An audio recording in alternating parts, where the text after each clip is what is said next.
kita ini punya kewajiban terhadap Al-Quran itu.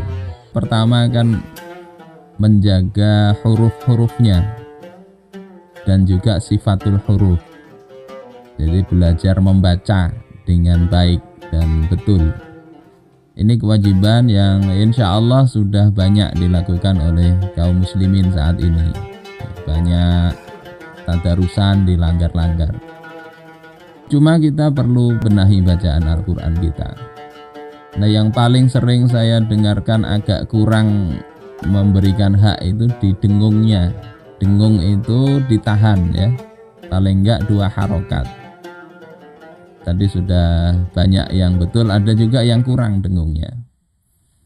Misalnya kayak inna, ini tuh non bertasdid, mem bertasdid itu kan ditahan. Jadi tidak cepat-cepat. Termasuk bacaan ikhfa, bacaan iqlab. Bagaimana mendengungkan itu kan lewat ini ya. Keluar dengung itu lewat khoisyum.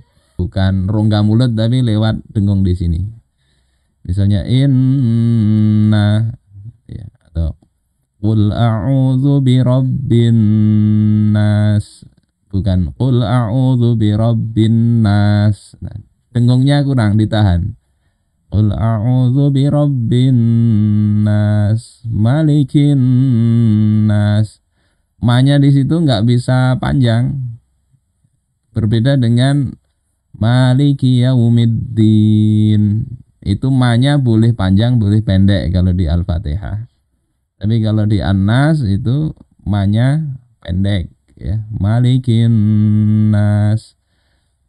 Nah, itu dengung-dengung itu perlu diperhatikan. Karena saya dulu waktu mengaji, karena kita terbiasa kalau tadarus itu balapan, cepat-cepatan gitu, akhirnya kadang nggak terjaga hak-hak dari huruf itu.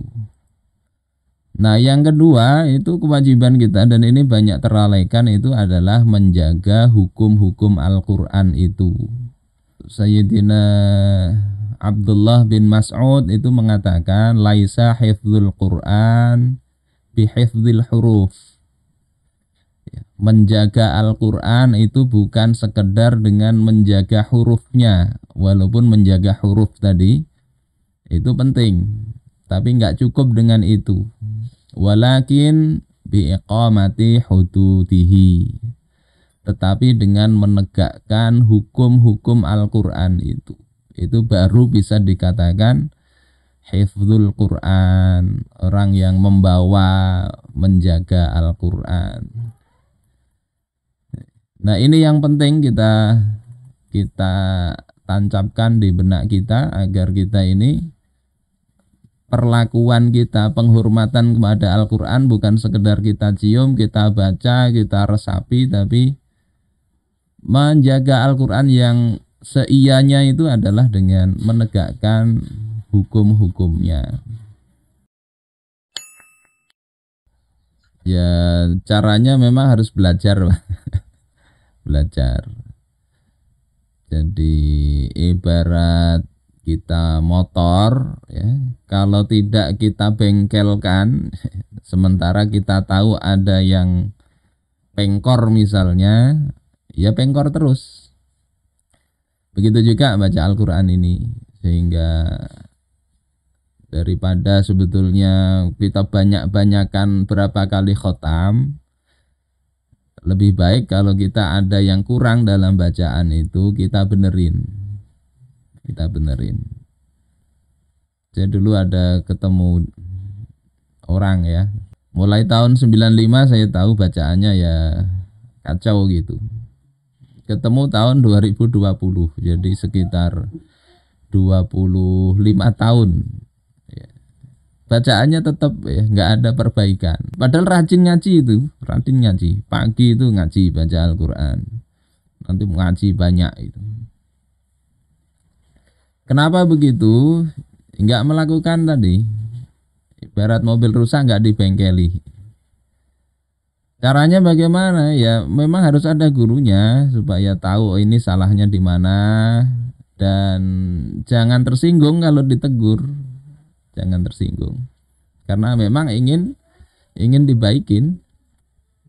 Beberapa kemarin kami adakan di rumah itu kadang nggak bisa mengucapkan dengan benar huruf itu. Kayak jim itu kan di tengah lidah ya makhrajnya.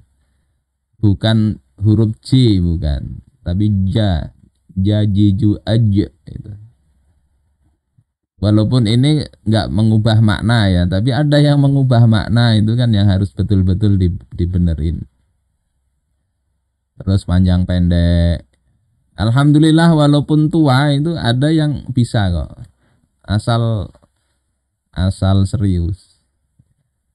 Tapi ya tadi kadang sekali, dua kali, tiga kali, empat kali dibenerin masih belum. Ya. Tapi kalau sabar insya Allah bisa. Nah, perlu cari guru yang sabar gitu. Salah terus dibenerin terus. Imam Asy-Syafi'i itu kalau kita lihat kesabaran beliau dalam mendidik murid beliau itu luar biasa. Ada namanya Imam Ar-Rabi', itu murid beliau. Dulu ya, diceritakan Imam Ar-Rabi' ini agak lambat belajarnya, enggak tapi paham. Tapi oleh Imam Asy-Syafi'i diremedial bahasa kita ini. Diajari sendiri sampai 40 kali. 40 kali mengulang gitu. Terbuka pikirannya. Tapi gambaran saya bukan berarti bebal betul bukan ya. Tapi mungkin ada satu ibarat pintu itu membuka satu pintu itu yang berat. Tapi setelah itu lancar aja. Nah, kita membaca Al-Qur'an begitu dan juga berdoa. Jangan lupa berdoa. Saya dulu itu setelah belajar membaca kan, belajar tajwid usia SMP, mungkin kelas 1 SMP itu ya.